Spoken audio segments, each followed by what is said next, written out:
Krishna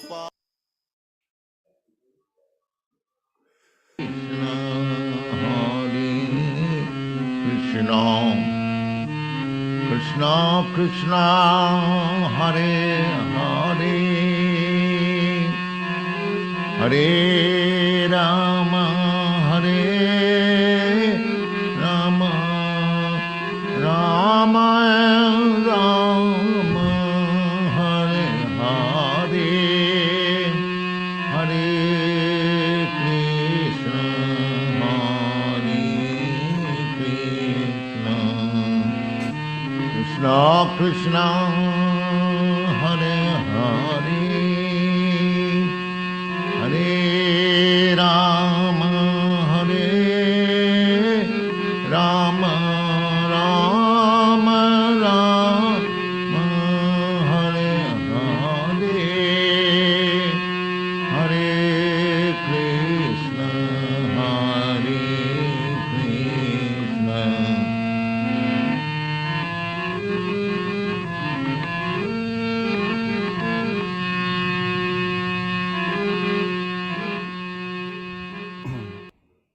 Hare Krishna, glories to Srila Prabhupada, and welcome everyone to this Sunday morning Srimad Bhagavatam reading and discussion with the Hare Krishna Society Prabhupada Disciples Association. And this is a global broadcast, crossing over many, many continents and nations. And we are very happy to be able to bring this information to you from Srila Prabhupada's unadulterated, unedited books, which are the foundation or the basis of our program.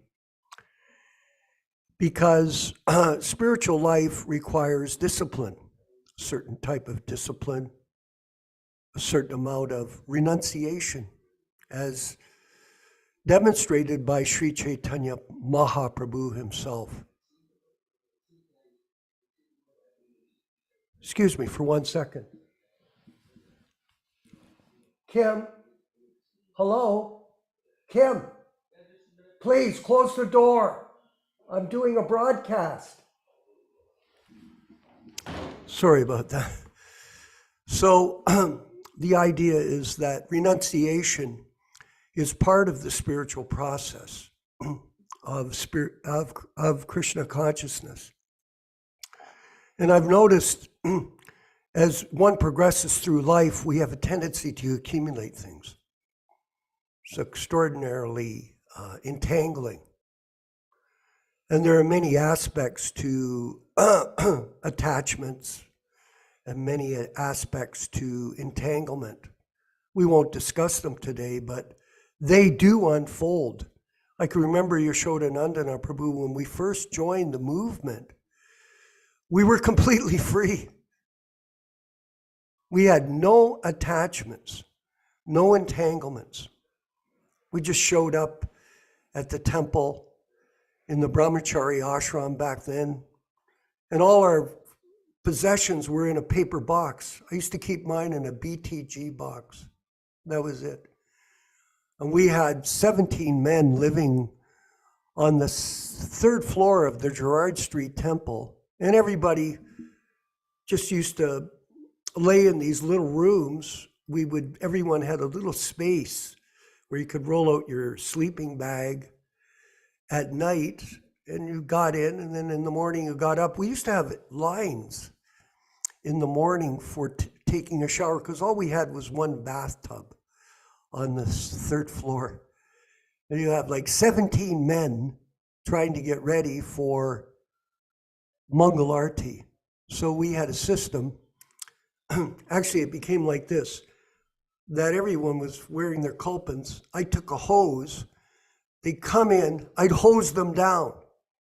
They'd rinse off, they'd soap up, then I'd rinse them off, and they got out. So it was like a 2 or 3 minute experience for each brahmachari. It was absolutely different than the way life is nowadays for most of us. But anyway, we went through that, and it was interesting to note that everybody was very happy. You know, there was a bliss and freedom when you're not entangled. You know, and we all get in this path of entanglement. It's very complicated. The web once woven cannot be undone. The web of karma is very complex. And Lord Chaitanya was trying to personally demonstrate by his example how to live and be free from the illusion of material life, because material life is not real. It is absolutely a mirage in the desert of existence. And although we think it's real, our concepts are real, the governments are real, everything else is mine, I, me, and mine, my money, my car, my children, my house, like that. You just get caught up in this. So Lord Chaitanya, set by his personal example and by the 6 Goswamis that he inspired to take up the mission, and of course our spiritual master Srila Prabhupada, who really was the personification of renunciation. I can remember when he came to Toronto, Krishna Katha, in 1976 to celebrate the acquisition of this building just south of what's called Forest Hill in Toronto. The richest section of Toronto is Forest Hill. And down from it, there's a college called Upper Canada College. And the Avenue Road Church, the Hare Krishna Temple, is just 1 kilometer south of this very elite area. The Prabhupada sent me a letter. He said, "This is a topmost triumph that you've got this for Krishna." Topmost triumph. So Prabhupada was very appreciative of the hard work that our entire group did to acquire this building. And now it stands as a monument to Krishna consciousness. He told me, put up a sign on the tower of the chanting of the holy names, so the whole city could see the holy names being transmitted to everyone as they drove down this main thoroughfare, which is called Avenue Road from the 401, where tens of thousands of cars pass by there every day. And with great difficulty, we did mount some signs, Hare Krishna signs, on the building, front and back. And in this way, every day when people came to work, they would be blessed to see the holy name. And we used to have a sign up on the back of the church, and we would put a Bhagavad Gita verse up there every day so people could read the Bhagavad Gita while they're driving by the temple. So a sign a business with no sign is a sign of no business. That's a saying. Now they've taken down that sign and they stopped putting up the Gita verses. They don't put the lamps in the signs that we put these signs up. There were lit signs. They let the lights go out. So this is unfortunately the situation now, but nonetheless, Prabhupada was very happy that we got the church. And when he came, it's interesting to note, and I'll finish up, he came with a small little plastic suitcase, not $1,000 set of luggage for the new sannyasis. That's what I heard. They're collecting money to buy $1,000 sets of, I still remember that. Yashoda, he came with a little plastic bag with his possessions in it. And not once did he ever ask me who was on title for the church. You know, who owned it. He didn't ask once. He didn't ask anything about the personal matters regarding the acquisition of this very, very expensive piece of real estate in Toronto. It's worth over $30 million now. It's just up from the Parliament buildings. Of course, Kirtananda was, Gopal and the other people destroyed the whole thing, tragically. Destroyed it by their whimsical ways, which is a lot of people do, by whimsical ways. They carry on presenting philosophy that's not true to justify their own personal ambitions. This is a tragedy beyond, extremely tragic. A lot of the temples, like the one in New York, was sold. Prabhupada said, never sell this building. They sold it.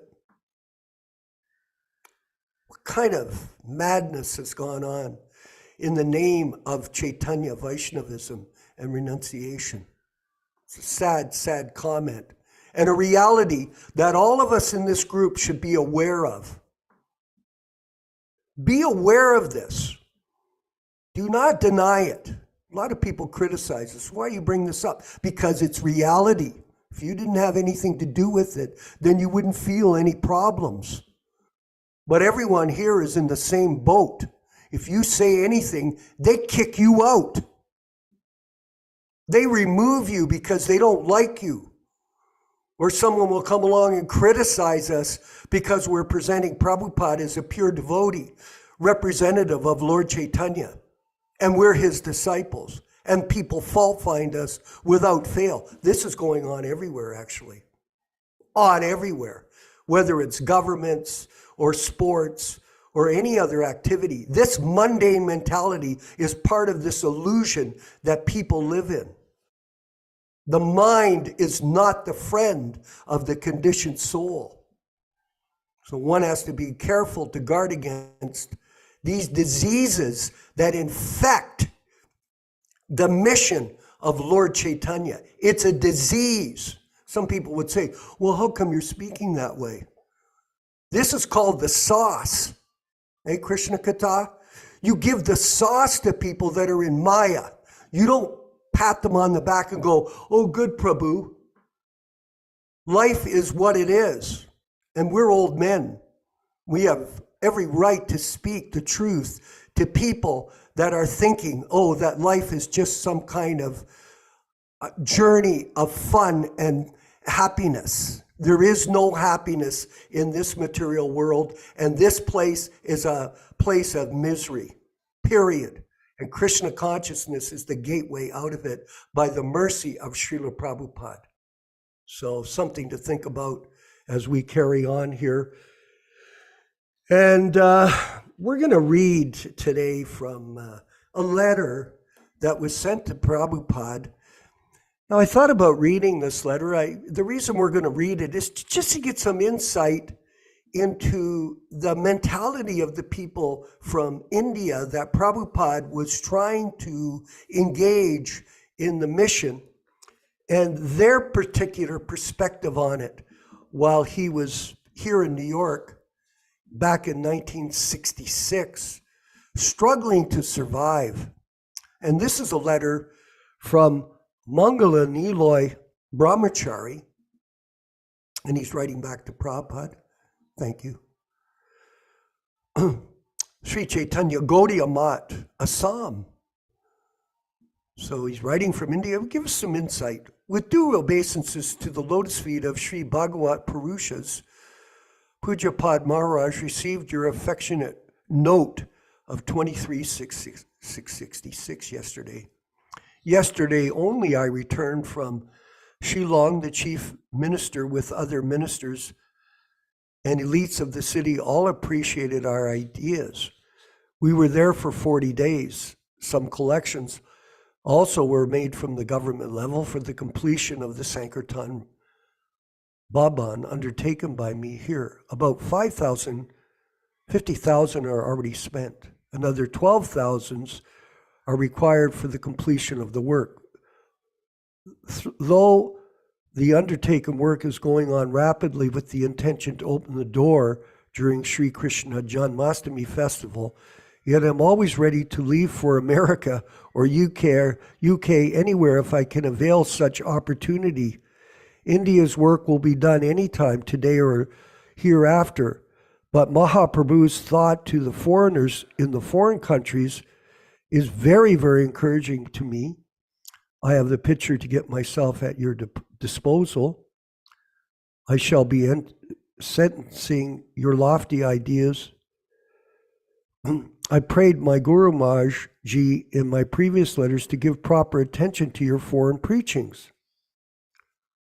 Maharaj Ji wrote me to reply that you wanted to do something substantial at Jhansi sometime before, and you wanted some brahmacharis in that connection from him, but he was disappointed after seeing your silent attitude.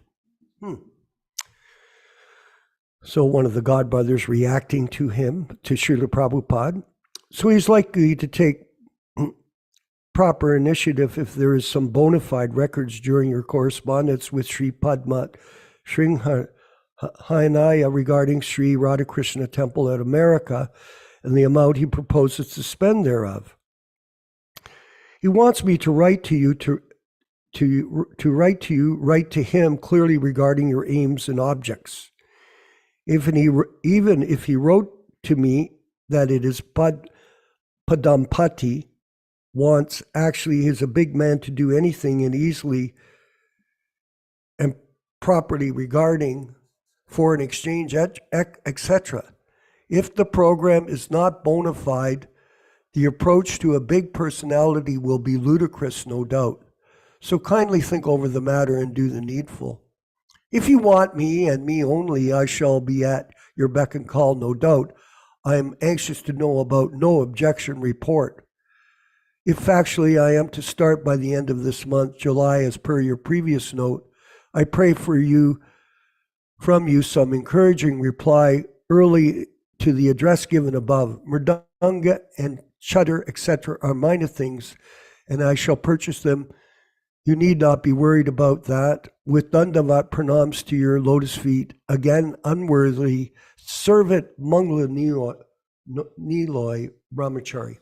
So here Prabhupada's trying to engage some people in his efforts. We're seeing that there's some kind of doubts in the minds of his godbrothers. Actually, there were a lot of doubts and a lot of misgivings.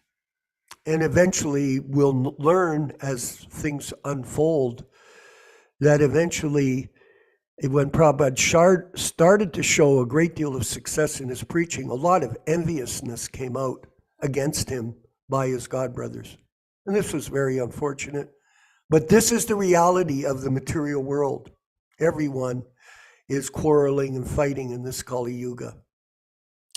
We'll move forward with the chanting of the Jaya Radha Madhava prayers, and then we'll have the reading and discussion of Srimad Bhagavatam from, maybe you could show those beautiful Bhagavatams, Krishna Katha, that we're now planning to print.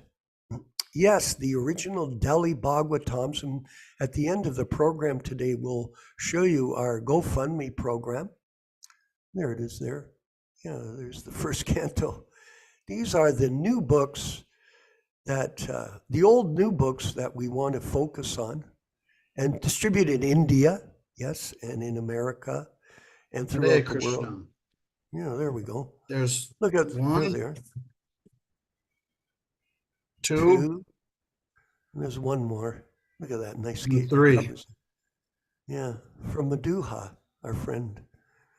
So these are And the this is books. the box they'll come in Okay, thank you.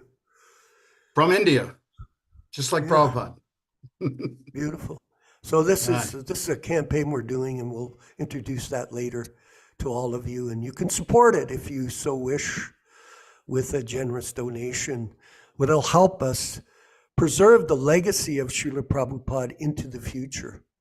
All glories to the Sankirtan mission of Srila Prabhupada and Sri Chaitanya Mahaprabhu. Jai. Jaya Radha Madhava Kunja Bihari.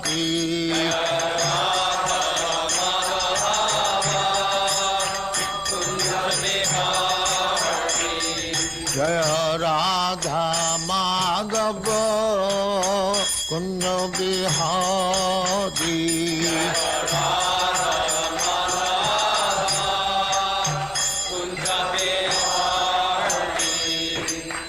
Jasodhanandana Brajajana Ranjana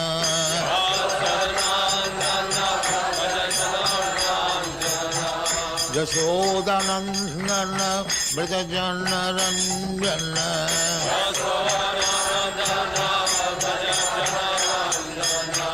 Jamuna Tira Banachari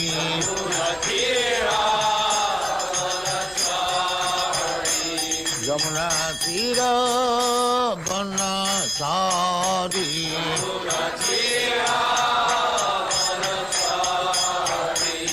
Jaya Radha Madhava Kunja Bihari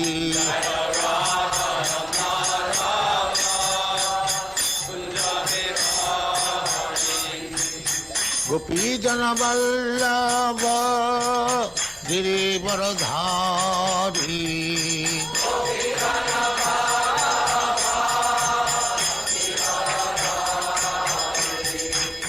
Gopi Jana Vallabha Girivaradhari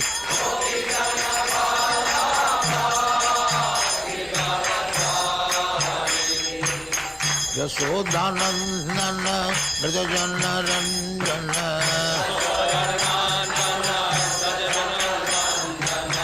Yasodhanandana Brajajana Ranjana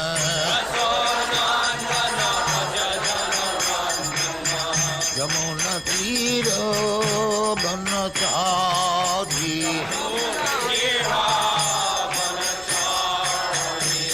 Yamuna Tira Banachari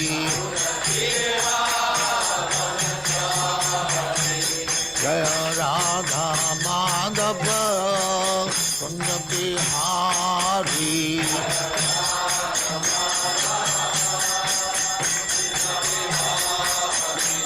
Jaya Radha Madhava Kunja Bihari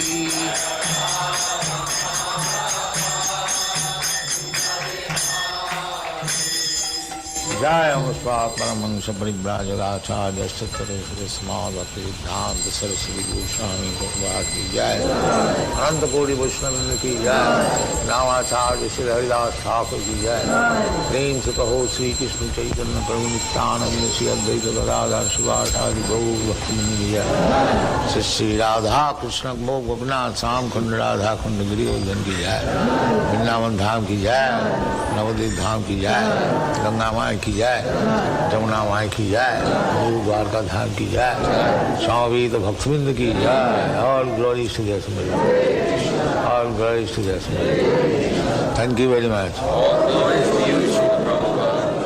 Glories to you, Prabhupada. Om Namo Bhagavate Vasudevaya. Om Namo Bhagavate Vasudevaya. Om Namo Bhagavate Vasudevaya. O my Lord Sri Krishna, the son of Vasudeva, the all-pervading personality of Godhead, I offer my respectful obeisances unto you. Srimad Bhagavatam 1:1:1. Narayanam namaskritya. Narayanam namaskritya. Naram cheva narottamam. Naram cheva narottamam. Devim Saraswatim Vyāsam. Devim Saraswatim Vyāsam. Tato Jayam Mudirayet. Tato Jayam Mudirayet.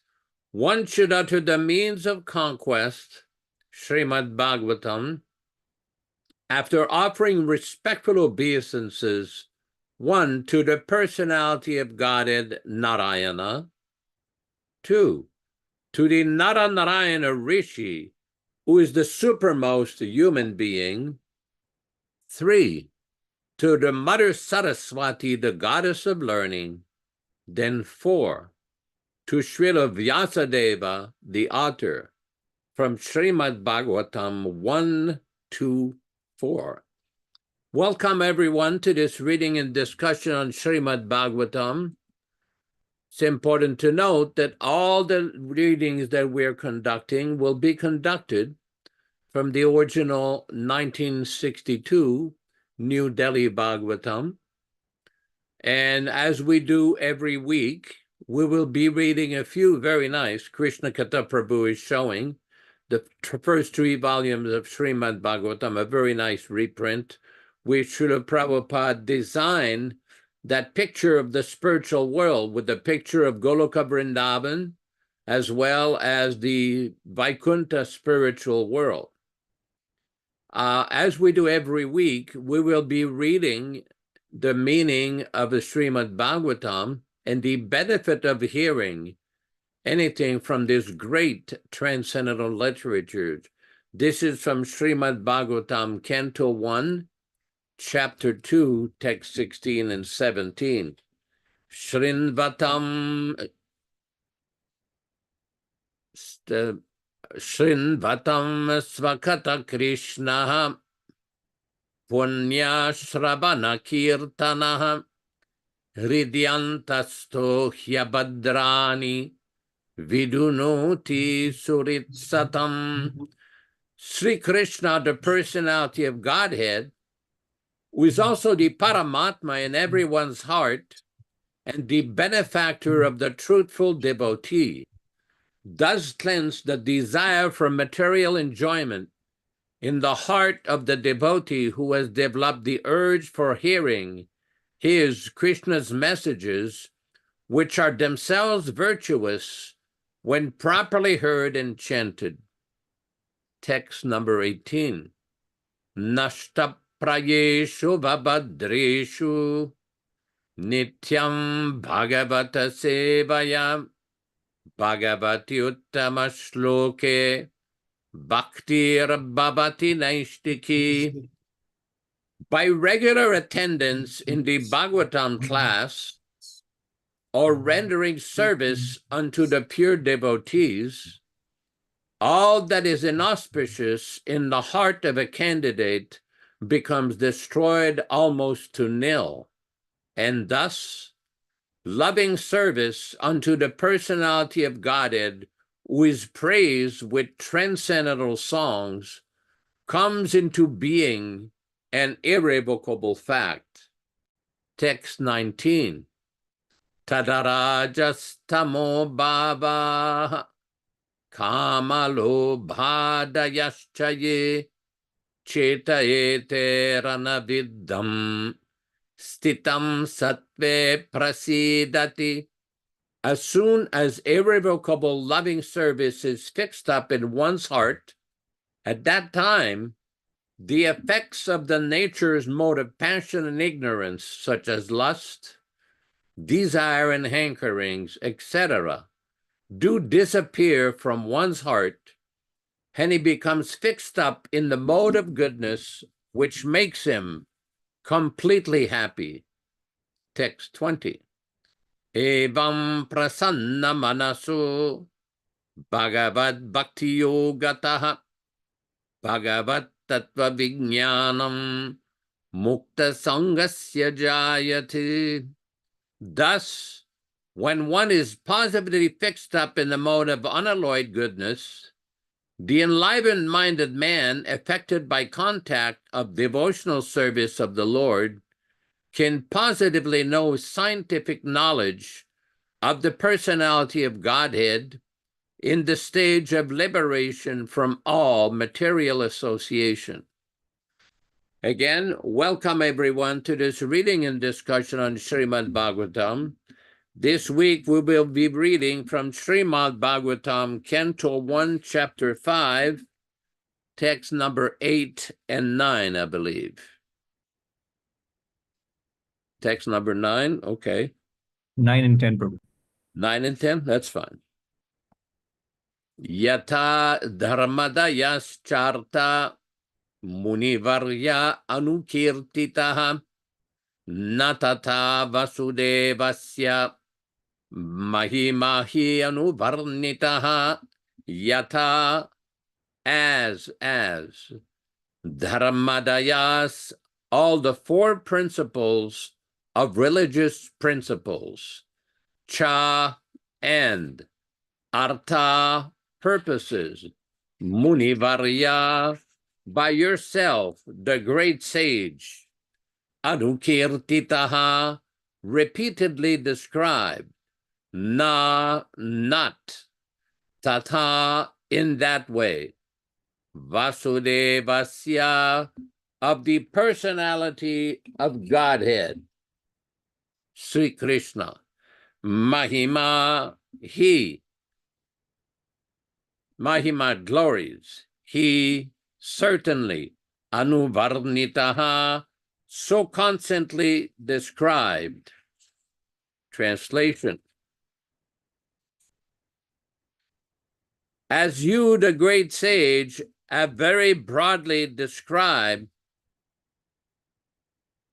the four principles beginning with religious performances, so you have not described glories of the Supreme Personality, Vasudeva.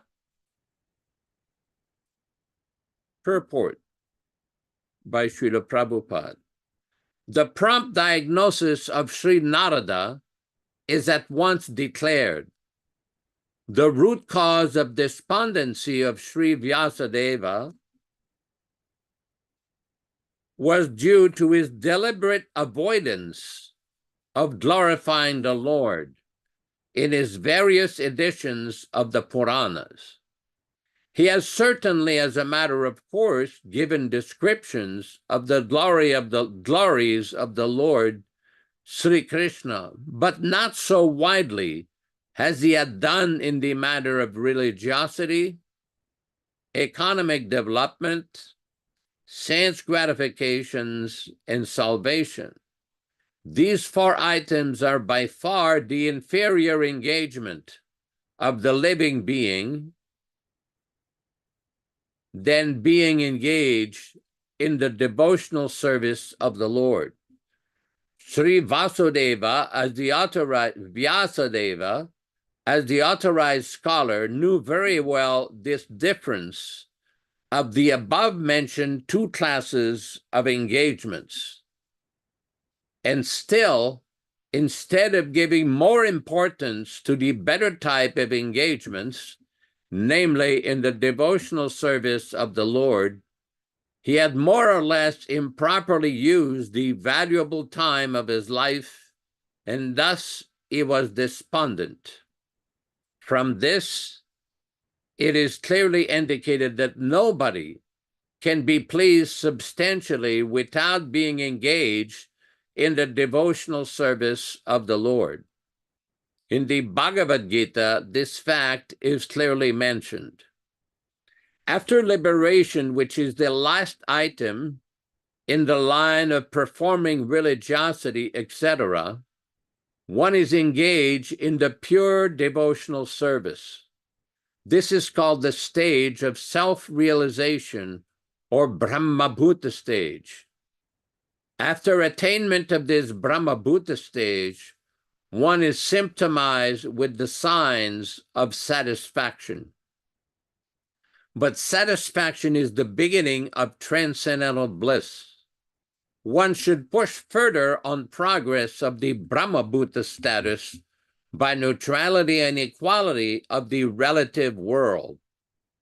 After passing this stage of equanimity, one is fixed up in the transcendental, loving, devotional service of the Lord.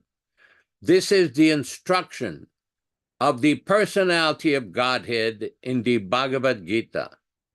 The conclusion is that in order to maintain the status quo of Brahmabhuta stage, as also to increase the degree of such transcendental realization, it is recommended by Narada to Vyāsadeva that he, Vyāsadeva, should now impatiently and repeatedly describe the path of devotional service. This would cure him from gross despondency of life. Text number 10.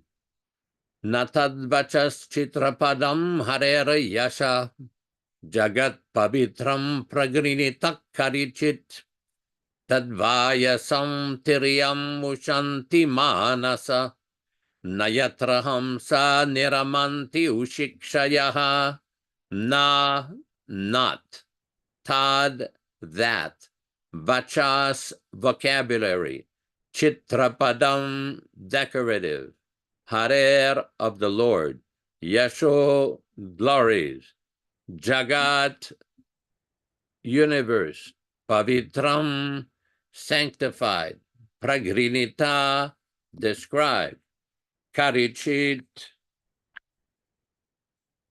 hardly tad that vayasam crows tirtam pilgrimage ushanti think manasa saintly persons na not yatra where hamsa all perfect beings niramanti take pleasure ushikshaya those who reside in the transcendental abode.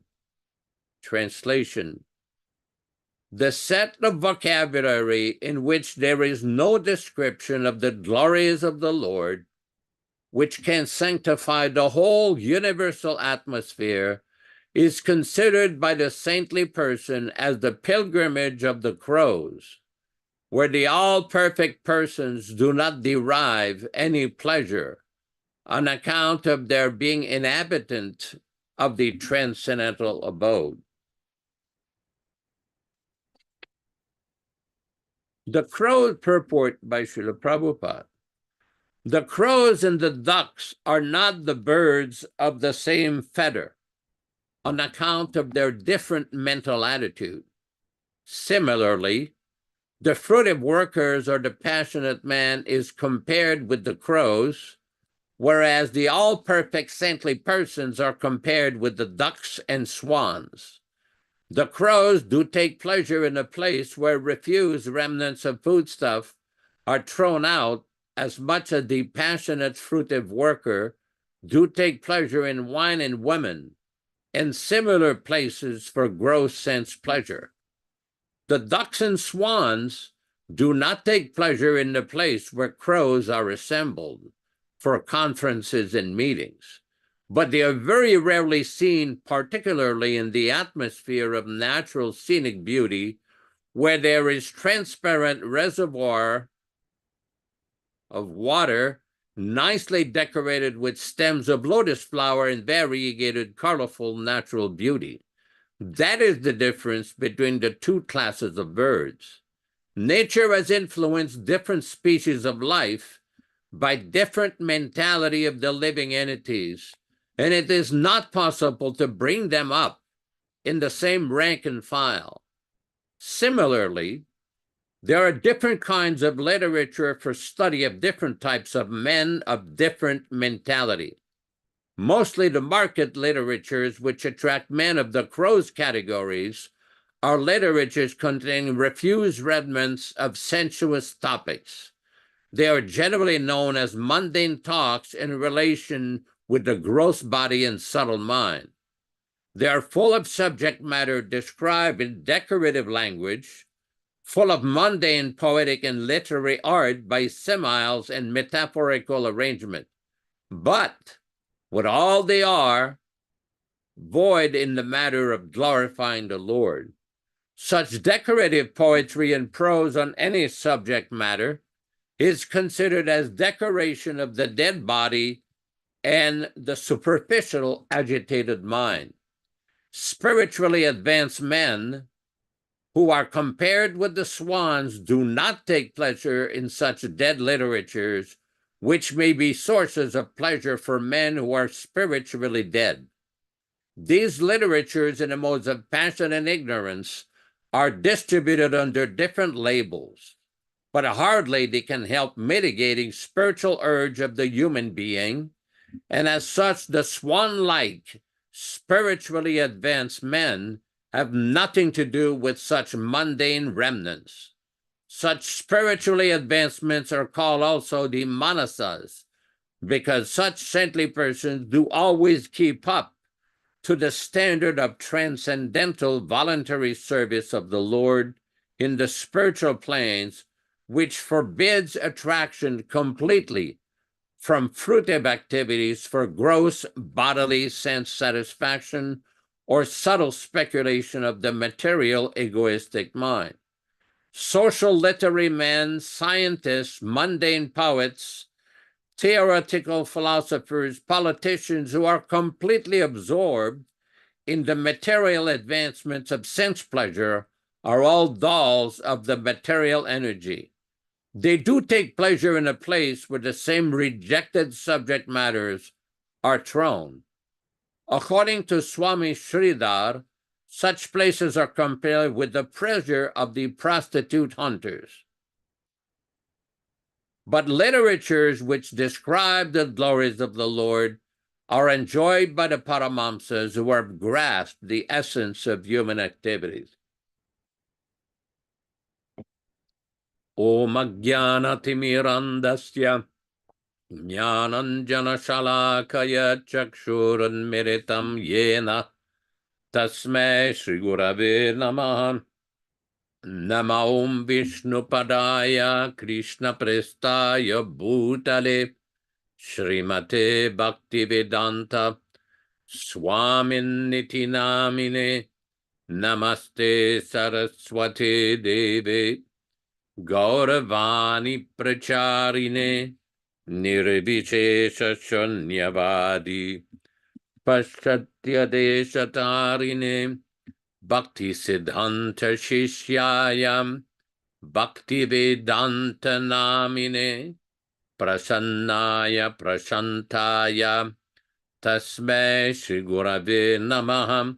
Bhagavad Vandanam Khadyam Guru Vandana Purvakam Kshiram Sarkara Yuktam Kadatehi Visheshataham Adadana Dantaridam Yati Punaha Punaha Srimadrupa Padam Bhoja Dhulishyam Janma Janmani Amsho Bhagavatosmyaham Sadadasu Asmi Sarvata Tatkripa Pikshako Nityam Tatpreshta Satkaromishvam Sri Krishna Chaitanya Prabhu Nityananda Shri Advaita Gadadara Shri Vasadi Gaura Bhakta Vrindam Hare Krishna, Krishna Krishna, Hare Hare, Hare Rama, Rama Rama, Hare Hare. Yesterday, one devotee sent me a link to Lord Krishna's birthplace in Mathura. It's called Krishna Janmastan, and the history of that wonderful place. Originally, the temple had been built by Krishna's grandson, Vrajanabha.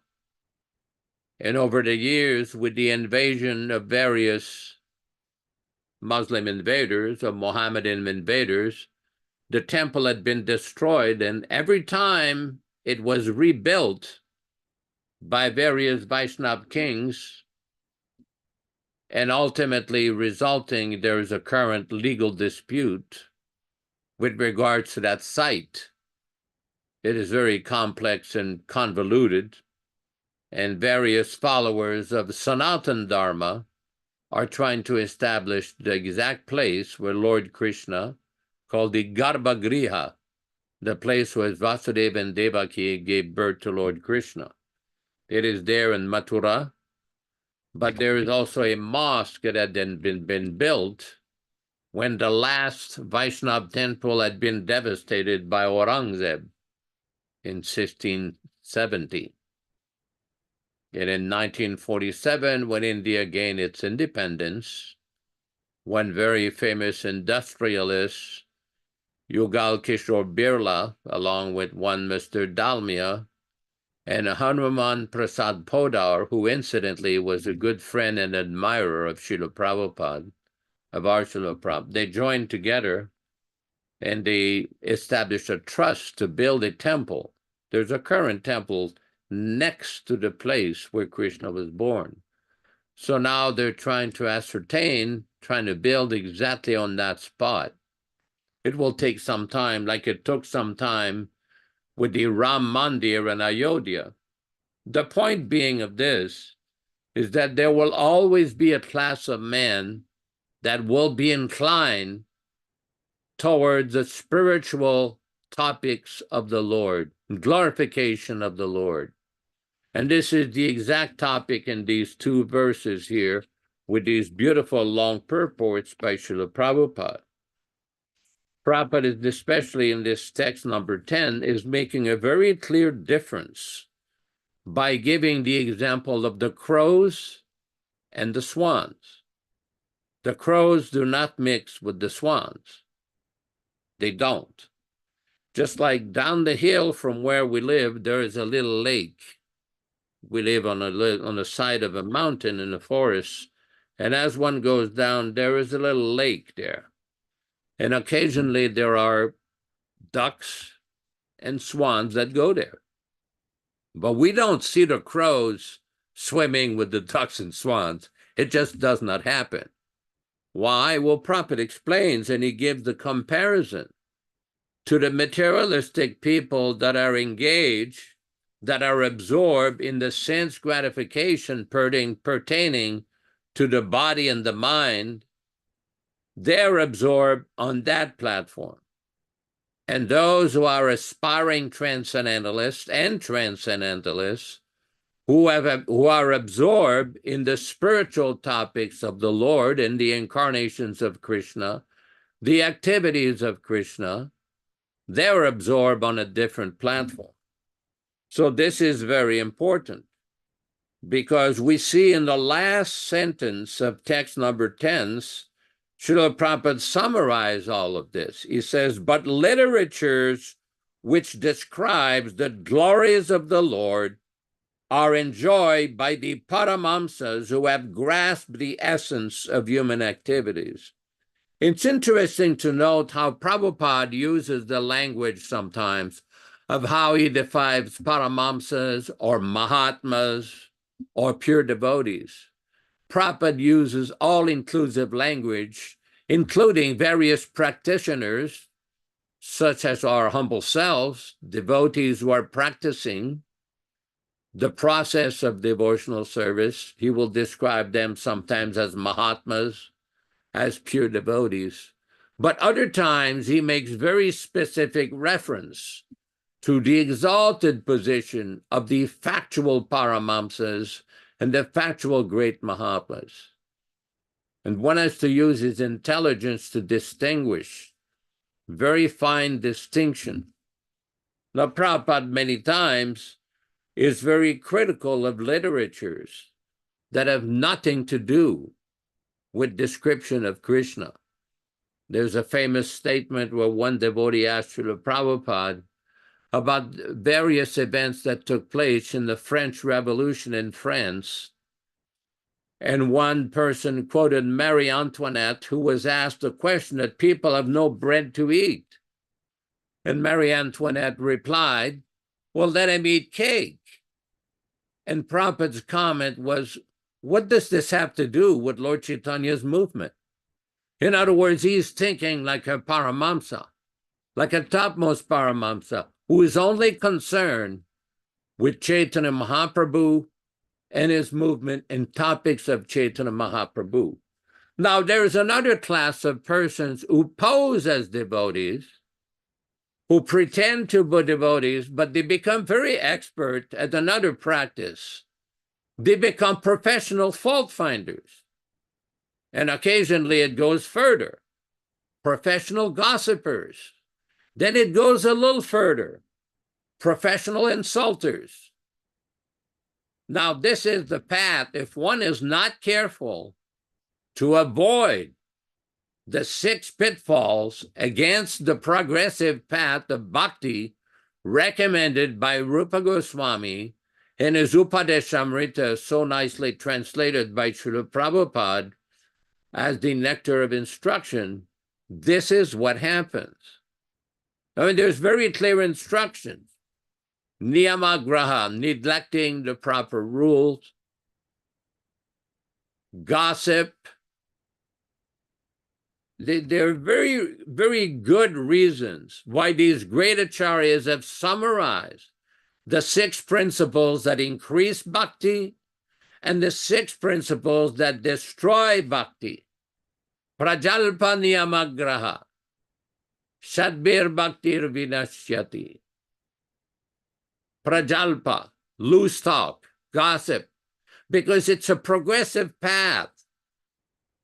It's a progressive path on the road to non-devotion, to becoming critical of devotees, to becoming offenders of devotees, and gradually insult devotees. Now, if somebody has a legitimate issue based on facts, not exaggerations, not fabrications, not nonsense, we'll listen to it.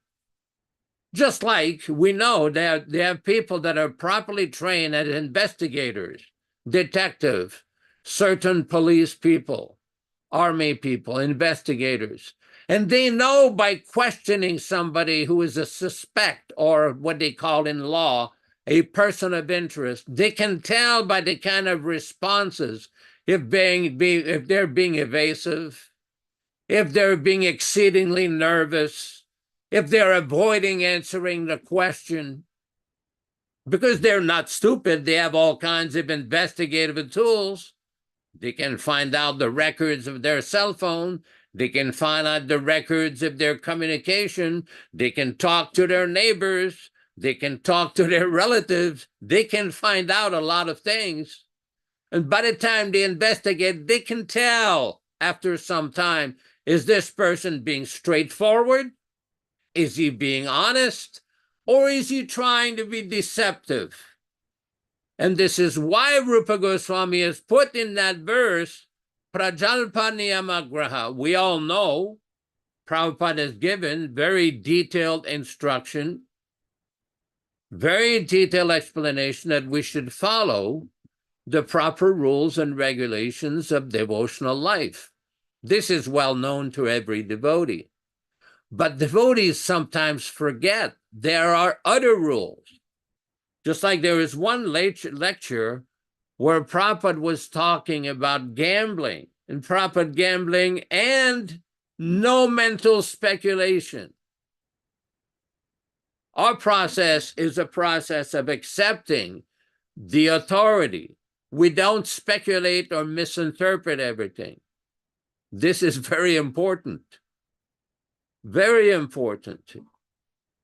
We had the good opportunity at one point to be in Srila Prabhupada's presence in Vrindavan, and one very wealthy life member had come to visit Srila Prabhupada, and he had brought a pandit with him, a big pandit who knew Sanskrit, speaking Sanskrit. So they're talking to Prabhupada in Hindi, and Prabhupada occasionally would have a little bit of English and things. And this pandit had brought a manuscript of the Manu Samhita, very famous law book, which is often cited by Srila Prabhupada. And this had palm leaves. This had palm leaves with the old indelible ink. And he was quoting, and Prabhupada all of a sudden at one point, oh, this fellow here, this devotee, he knows Brahma Samhita, he knows this Manu Samhita, he studied Manu Samhita. And I was like, what?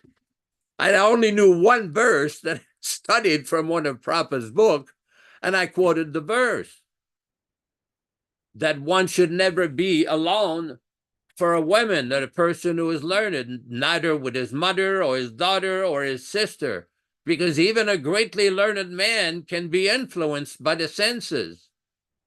And the Pandit was like, he was stunned. It was like he was shaking his head, and a life member, we're looking at Prabhupada.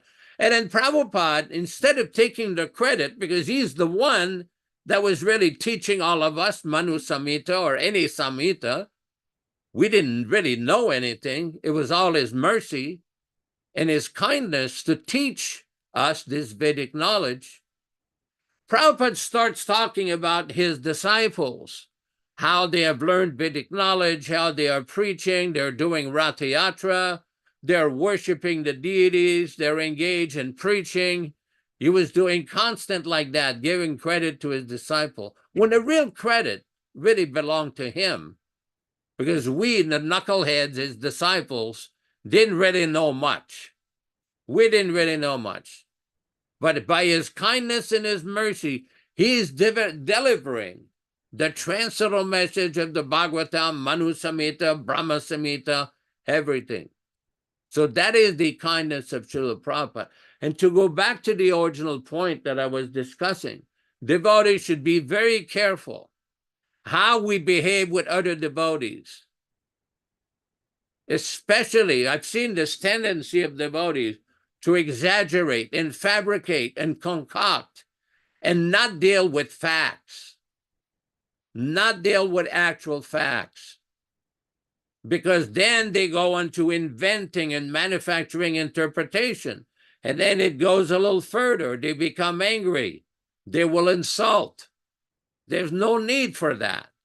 If you have an actual disagreement with a devotee, take it up to them personally, individually. If you take it up in public and start insulting and manufacturing and using bad adjectives, then you're going to the path of aparad, ninda. Ninda means insulting. There's no need for that.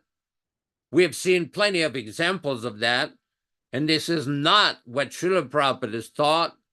This is not what Rupa Goswami has taught, and this is definitely not the behavior that we should condone or follow. Because there are reactions. We have seen and will be seeing. There are reactions if you insult devotees. Control your temper, control your anger. Do not insult other Vaishnavas to whom it may concern. Thank you very much. Hare Krishna. Haribol, thank you very much for that wonderful discussion and explanation of these verses found in Srimad Bhagavatam and the purports that give us insight between the difference between the swan class of men and the crows. And this is what we're trying to do, is move into the class of the swan, not the crow. And we're brought up in a society that is not teaching people how to act properly. And here, especially in the West, the conditioning is very deep and very bewildering. People are bewildered to understand what is the difference between knowledge and ignorance. So here in the West, people have no understanding, practically speaking, of how to act as human beings. They're more animals, sophisticated cats and dogs. I had a very interesting experience you showed in Nandana Prabhu, where a high school teacher came to the front door 2 days ago to see his brother who's residing here at the ashram. And I had a chance to speak to him briefly. We talked about Krishna and my involvement with the Krishna movement. And I mentioned to him that we followed the principle of no meat eating. Now, it was interesting to note that he could not comprehend what that meant. He looked at me, "You don't eat meat?" I told him, well, we don't eat meat, we don't eat chicken, we don't eat eggs. We don't eat fish. He shook his head like completely bewildered. Is that possible? I can't believe that. This is a teacher, a high school principal. And I'm explaining a very simple thing about diet. Actually, most people nowadays understand that there's definite health implications, defects in a bad diet. Oh. And interestingly enough, Yashodanandana Prabhu, Prabhupada's teachings of the vegetarian diet through Krishna Prasadam have influenced the whole shift towards the vegan, vegetarian, not so much the vegan one, that's another topic, but in America and Canada, it is the Krishna consciousness movement is the number one movement that changed people's attitude towards the difference between eating meat and not eating meat. Our movement, Prabhupada's teachings, because people back in the day thought that we were brainwashed. Brainwashed, yes. We had an incident with a fellow, Ted Patrick, and he was a person that was involved in the business of deprogramming devotees. And people would pay large amounts of money to have them come, kidnap their kids out of the temples, take them to a neutral area and try to deprogram them. In fact, we had a situation in Toronto where there was a devotee, her name was Rudrani, Linda Epstein. And they hired Ted Patrick to come up from America and kidnap her out of the temple. I think it was 1974. And they did that. They kidnapped her. They took her away to Nova Scotia and put her in a motel and wanted to make her normal again. And what was that normality? Well, you got to watch TV. So they make her watch TV. They said that getting up early in the morning at the Brahma Muhurta hour and chanting your rounds and attending Mangal Arti, going to bed at 10 or 9:30 and getting up at 4 and going to the program, that was sleep deprivation.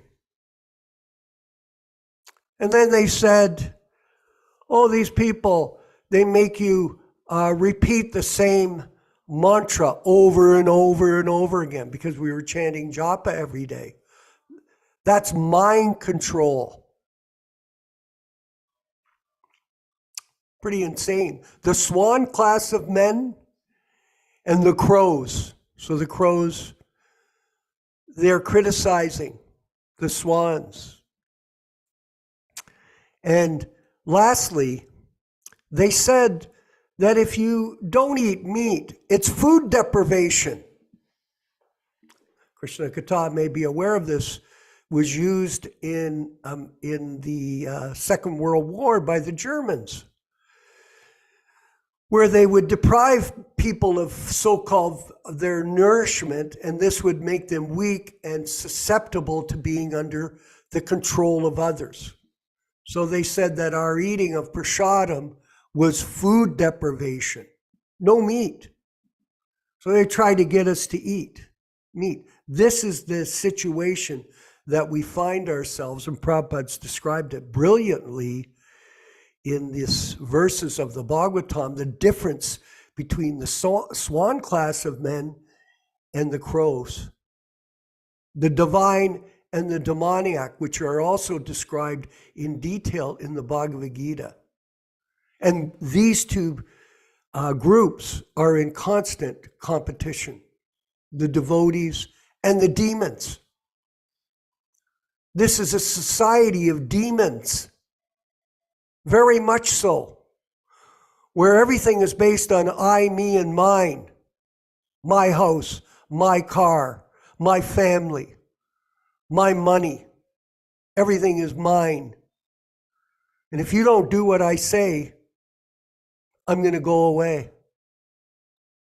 Huh? People are bought by money. That's how people in this modern world operate. You pay me, I'll do whatever you want.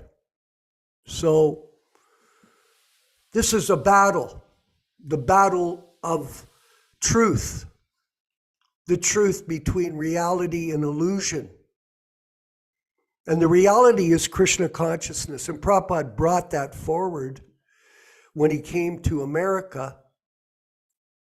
There was a situation that came up where they came to the temple in Toronto. The Attorney General, his office came to see me. They said, "You're brainwashing people." I said, "We are?" And I told them, I said, "Well, okay, let's do this." I said to them, "Here, take this Bhagavad Gita and go read it. And after you read it, come back and tell me if this philosophy that we're presenting is brainwashing anyone." They never came back.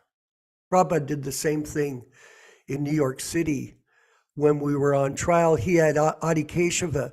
He wanted Adi Keshava to read the Bhagavad Gita into the transcript of the trial. "You're accusing us of brainwashing."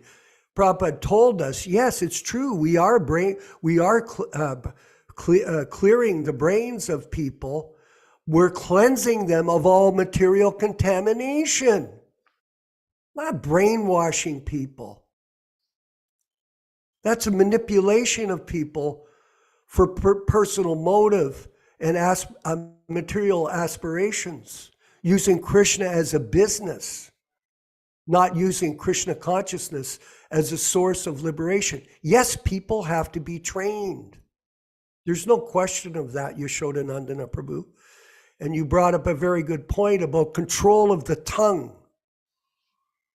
You control the tongue by eating Krishna Prasadam, and you control the tongue by speaking about Krishna to others and chanting the holy name.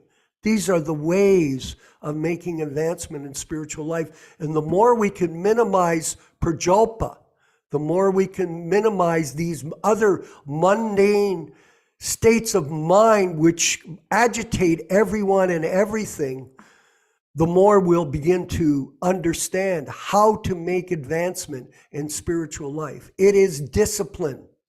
Disciple means discipline. Oh, people don't want to hear that. What? I have to do this or that. Just like that professor or that high school teacher, principal. What? You don't eat meat? That's not possible. So this is the situation we're in. It's a very educational experience for everyone, and we encourage everyone to continue on with the battle, the personal battle in your life and the personal battles that you encounter every day, to present Prabhupada's teachings and his opportunity to go back to Godhead to the conditioned souls that are rotting in this material world.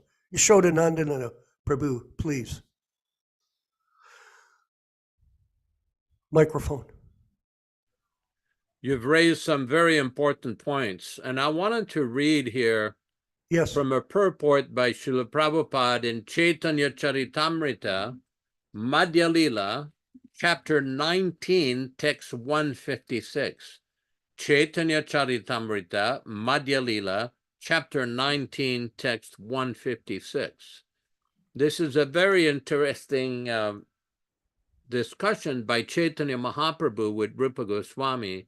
He says, Yadi Vaishnava Parada Uti Ati Mata, Upade Vachinde Tarashuki Yaya Pata. If the devotee commits an offense at the feet of a Vaishnava while cultivating the creeper of devotional service in the material world, His offense is compared to a mad elephant that uproots the creeper and breaks it. In this way, the leaves of the creeper are dried up. Purport by Srila Prabhupada. One's devotional attitude increases in the association of a Vaishnava. Tandera charana sevi bhakta sanibas, janame janame oi abhilash. By his personal example, Narottam Das Thakur stresses that a devotee must always remember to please his predecessor Acharya. The Goswamis are represented by one's spiritual master.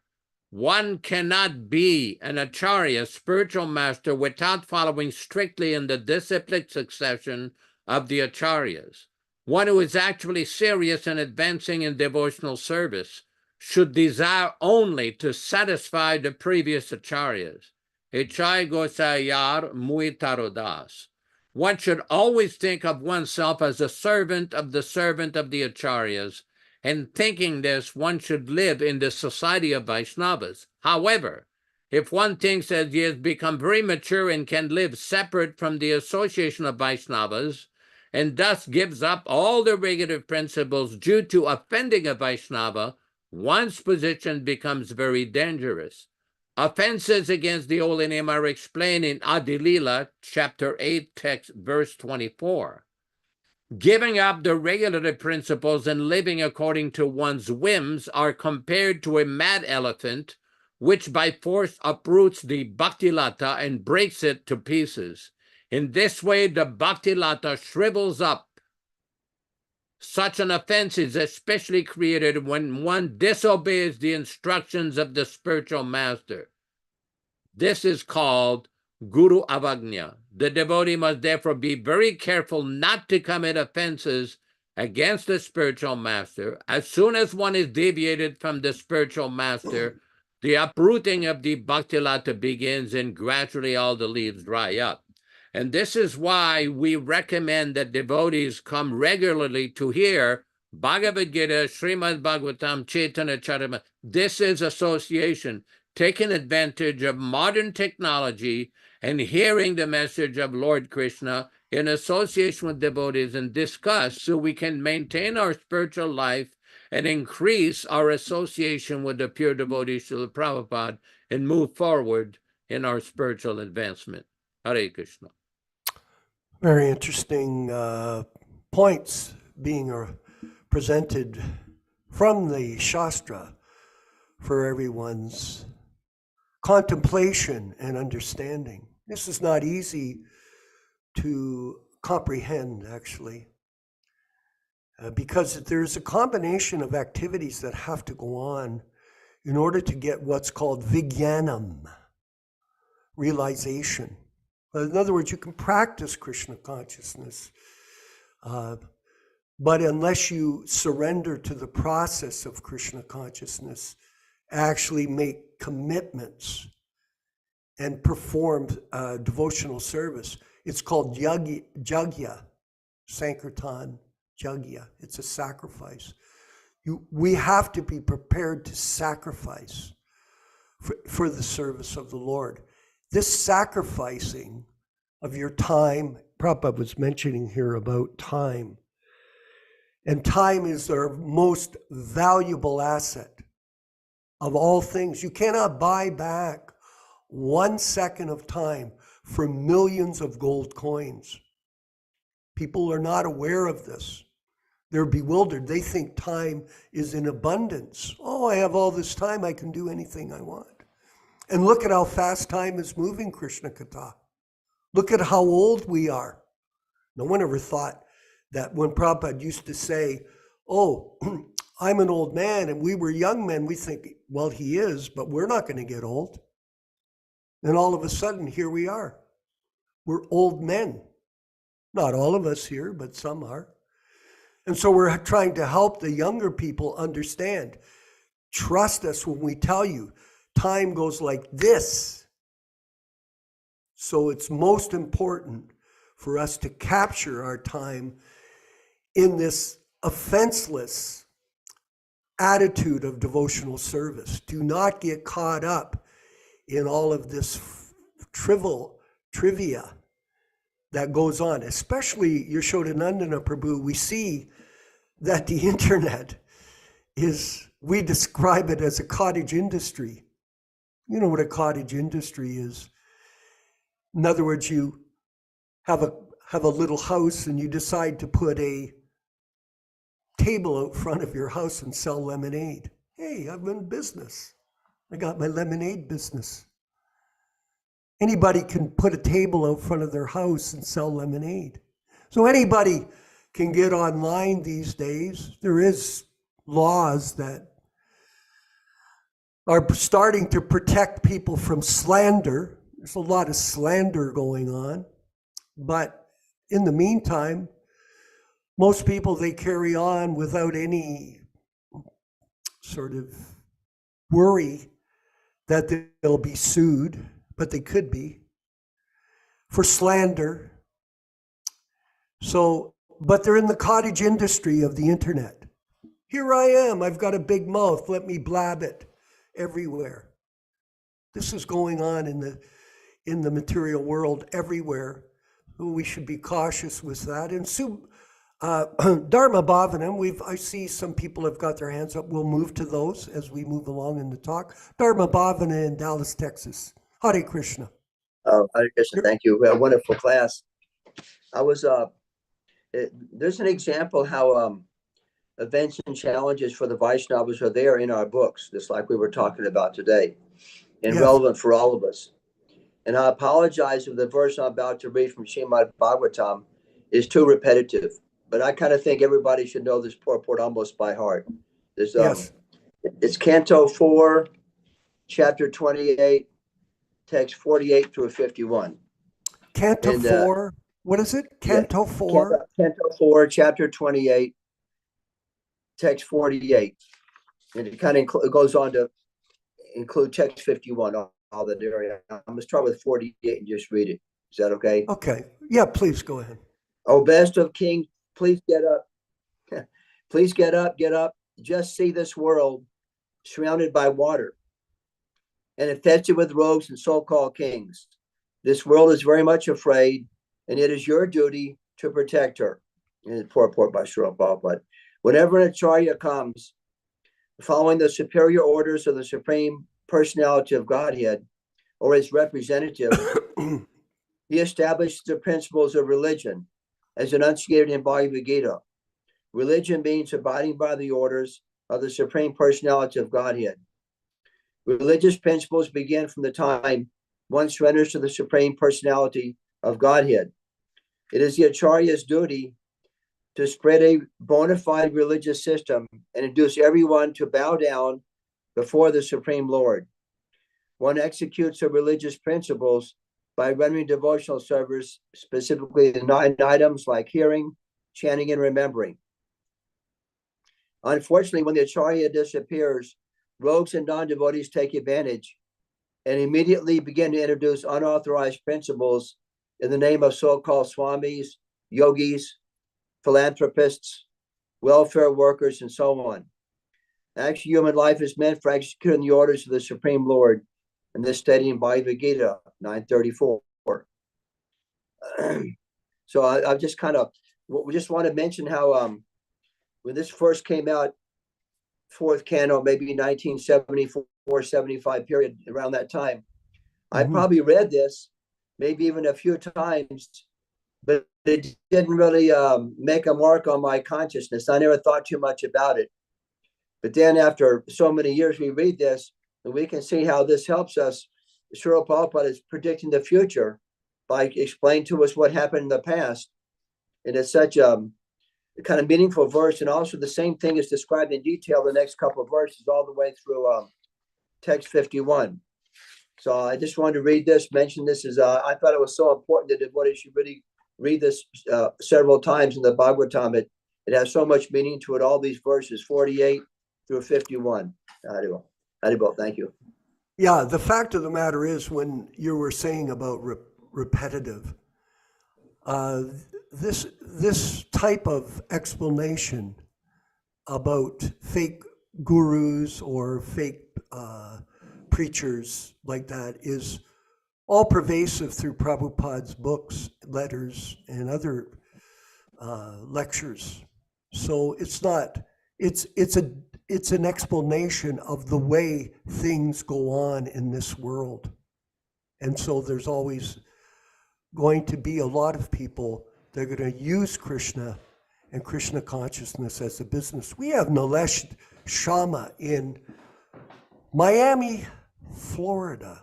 How are you, Nilesh?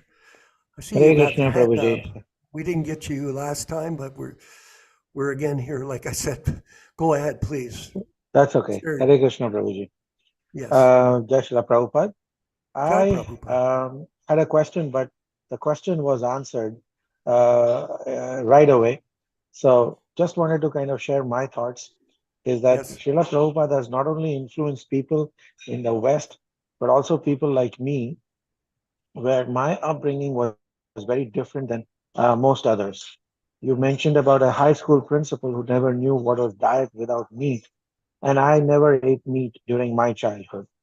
But Yeah. then, as the so called mundane education or materialistic education evolves, and remember that we all were taught the nutrition chart, you know, and where they were mentioning that poultry and meat is an inherent part of your diet for a healthy diet, you see.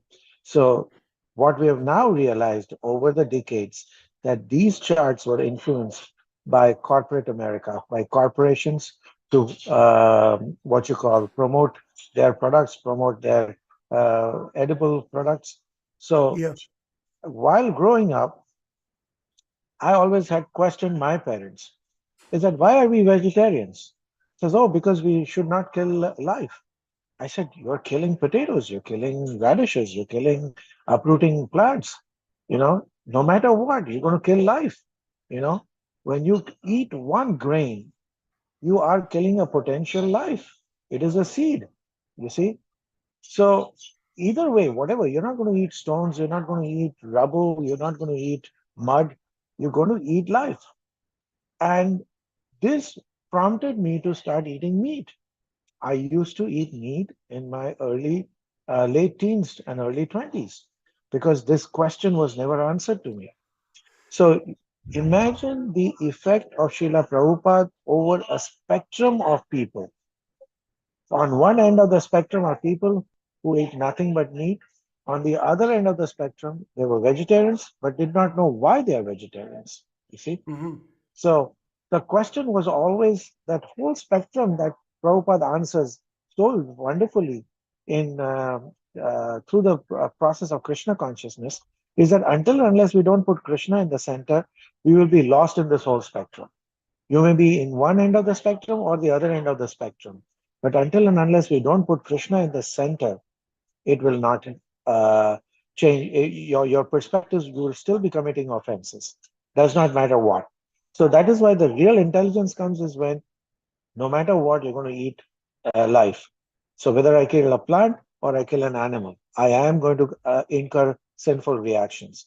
But what is it that will stop me from incurring any sinful reactions? Uh-huh. And this is the spectrum which Prabhupada answers to everyone. So I'm the other part of the spectrum who went to meat eating and then went back to no meat eating. But there are people you mentioned about who only eat meat, and people like yourself and Yashodanand Prabhu and many other devotees who used to eat meat and stopped eating meat, but in a correct fashion that we understand things. The second part, which is we are always labeled as Ritwiks as Vaishnava Aparadhis. We are always criticizing. We are always doing this. This is a Vaishnava Aparadh, and the very verses which were quoted as the quote of the as one uproots a mad elephant uproots a garden. We're doing those kinds of offenses because this is classically portrayed against us. But this is where the second part, which Yashodanand Prabhu said, is that a true Vaishnava is one who will follow his predecessing Acharya, who will not do Guru Avagna. And this is very critical. So before anybody labels you that you are doing Vaishnava Aparadh, think who that other person is, what is he doing, whether he is following the predecessing Acharya or not. Because this is very critical. So we need to address the whole jigsaw puzzle and fit it in properly so that we can understand exactly the situation and label what is aparadh and what is constructive criticism to stop the jiva from doing more aparadh. Hare Krishna. Well, it's a wonderful science that we do have, Nilesh Shama, and it requires very detailed study. And so when we, like today, Dharma Bhavana read that beautiful purport from the Bhagavatam, it once again gave us an insight into what is the bona fide acharya and what isn't. So people can say this or that. Some people don't have the capacity to understand this philosophy for whatever reasons they have. But nonetheless, our job is, as all Prabhupada disciples, to present the truth that Prabhupada is still living with us in transcendental sound. And before we end the program today, I was going to ask our production manager, Vinod, if you could bring up the GoFundMe link. Do you have that by chance, Prabhu? I wanted Let me look for it. Yes. Thank you. We've initiated a program, Nilesh Shama, to reprint the Delhi Bhagavatams as a collector's item for aspiring devotees and long-term devotees to get a copy of these books. And here it is, here are the original 1962, 64, 65 versions. Now our commitments have gone up from 2,200, and we want to thank Yasmin Varani for her donation yesterday of $1,000. And today I'm going to have my colleague here at the house use the internet to give $1,000 from myself for the program. And we have other people that have committed, so it's moving up. We've got tentatively $15,000 committed to the program. So thank everybody. We want to thank everybody who's come forward. And I'll just go over it. It's a program by the Prabhupada Disciples Association, Hare Krishna Society, which is our membership.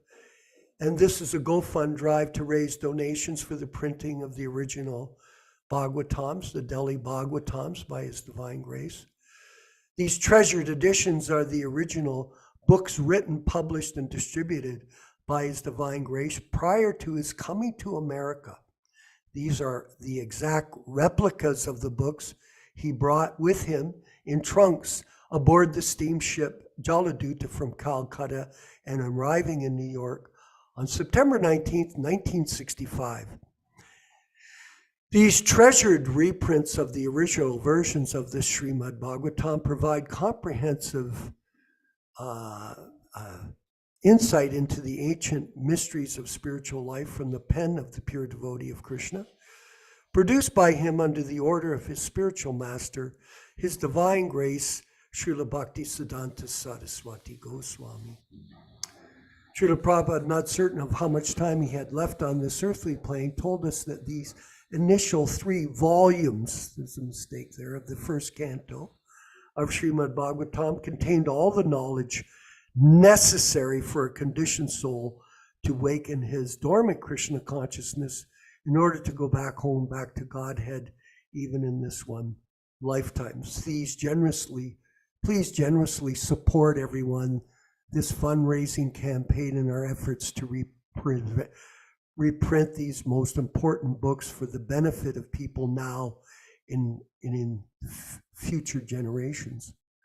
Along with the printing of the original Delhi first canto Srimad Bhagavatam, we also want to print the 1969 Sri Upanishad and the original 1959 version of Easy Journey to Other Planets. The reprinting of the unedited, unadulterated books to protect the written legacy of Srila Prabhupada is the most important service one can render in the service of God, Krishna, and humanity at large. The total cost for this project is as follows. We've got a very great quote for the printing. As you can see, first canto, 3-volume Delhi Bhagavatam 2,000 sets at $18,000 US. Now that's a little over $3.50 per book, hardbound and a replica. And the Upanishad and Easy Journey, $3,500. So the shipping's $2,500. So that's 4,000 books for $3,500. So it's less than $1 a book. And the shipping's $2,500 from India, et cetera. We're going to leave some books in India because our godbrothers there have a ambitious program for distributing books in that country as well. So that'll save some of the shipping. Total GoFundMe goal is $24,000. And we want to thank all of you, our members, for stepping up and participating in a contribution to this important mission we have undertaken to protect the legacy of A.C. Bhaktivedanta Swami Prabhupada in his unadulterated presentation of the first canto of the Delhi Bhagavatams and these other books.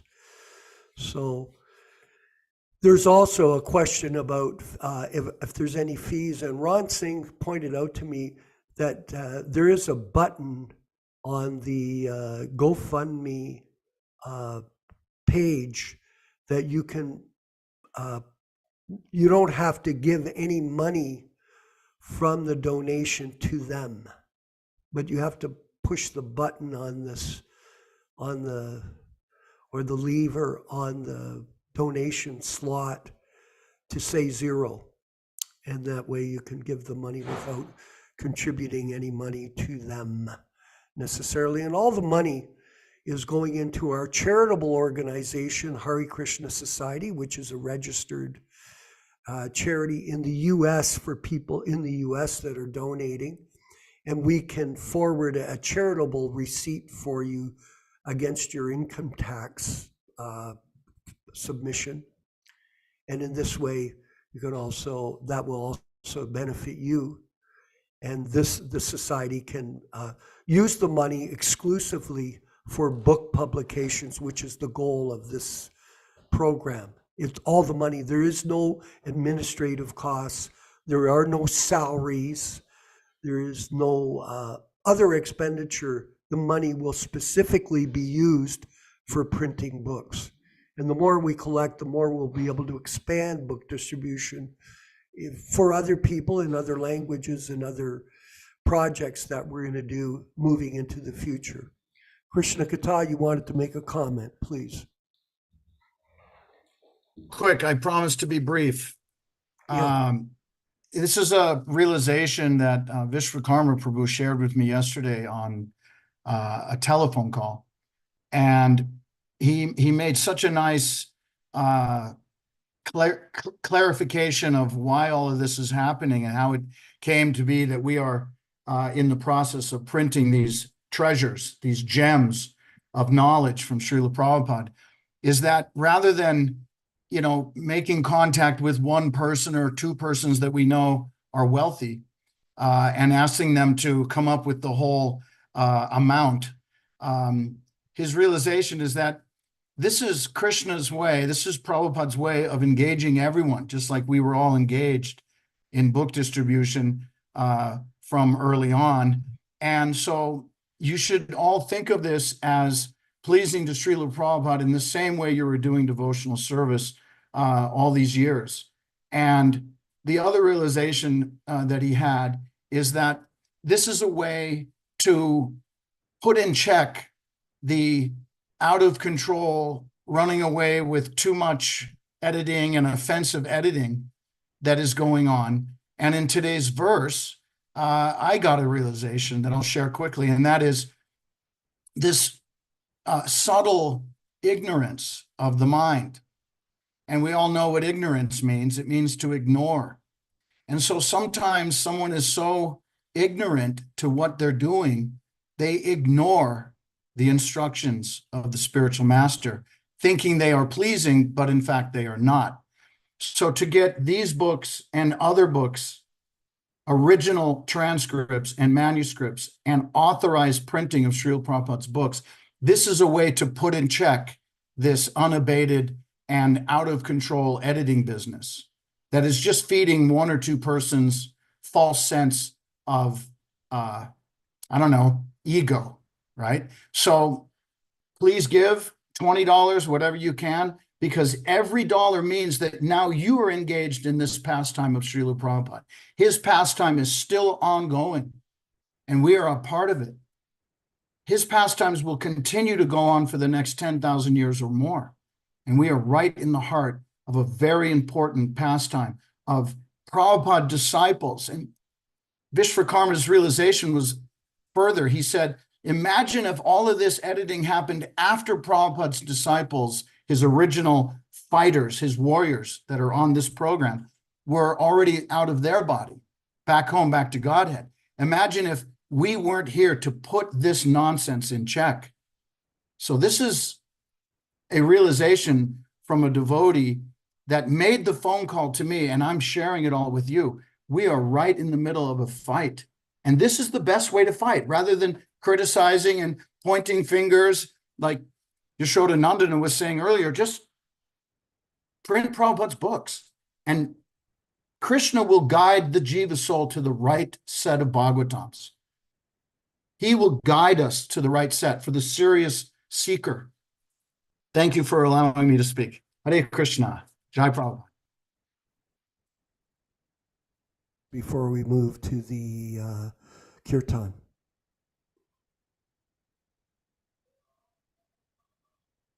Prabhu, you're on mute. Can you repeat? Oh, Yashoda, Prabhu, a few closing comments from you. You're on I mute. don't have, after all the good comments that have been made, I really don't have much to say. If you want to let the Puranjan say a word or two, you can do that.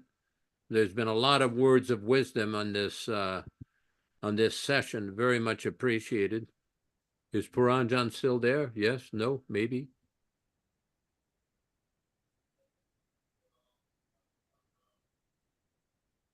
There was I don't one know. devotee, I No, think it that's was it. Kevin G. At one point, he may have had his hand up, but I don't see his hand up now. No, So maybe Puranjan's we gone. can. Puranjana's gone. That's okay. We're at 11:40 now. So we'll move to the kirtan. Thank you, everyone. All glories to Srila Prabhupada. Jai.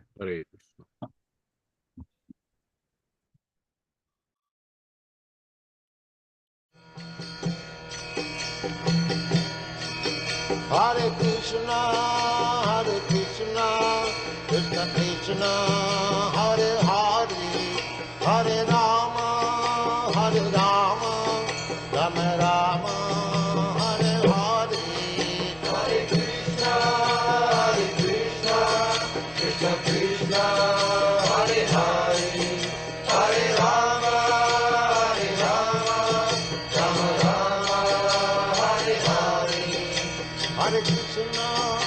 Hare Krishna, Krishna Krishna, Hare Hare, Hare Rama, Rama Rama, Hare Hare. Hare Krishna, Krishna Krishna, Hare Hare, Hare Rama, Rama Rama, Hare Hare. Hare Krishna, Krishna Krishna, Hare Hare, Hare Rama, Rama Rama, Hare Hare. Hare Krishna, Krishna Krishna, Hare Hare, Hare Rama, Rama Rama, Hare Hare. Hare Krishna, Krishna Krishna, Hare Hare, Hare Rama, Rama Rama, Hare Hare. Hare Krishna, Krishna Krishna, Hare Hare, Hare Rama, Rama Rama, Hare Hare. Hare Krishna, Krishna Krishna, Hare Hare, Hare Rama,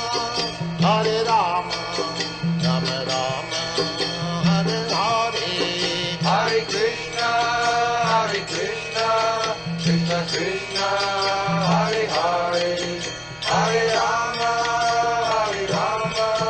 Rama Rama, Hare Hare, Hare Krishna,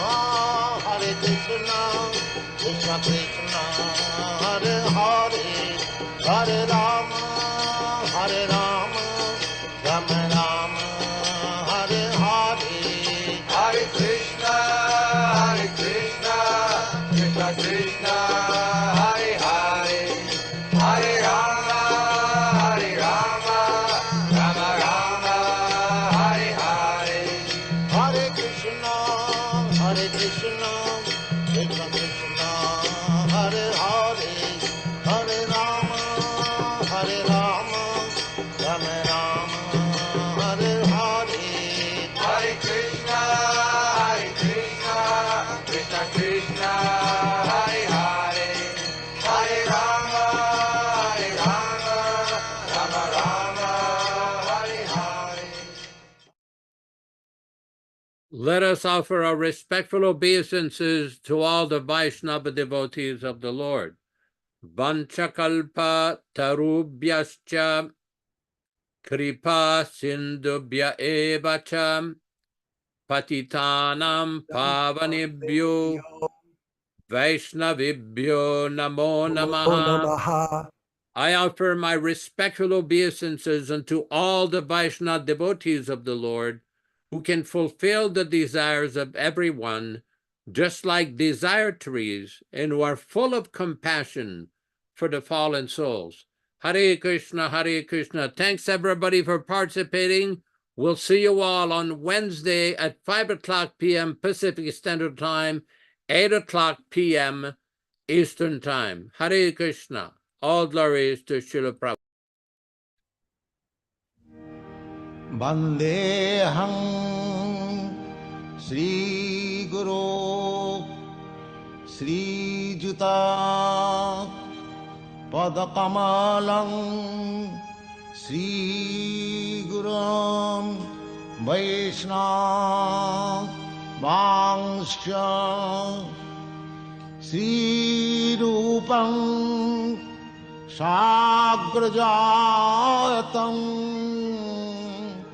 Sahagana Raghunathannitam Tam Sajivam Sadaitam Savadhutam Parijana Sahitam Krishna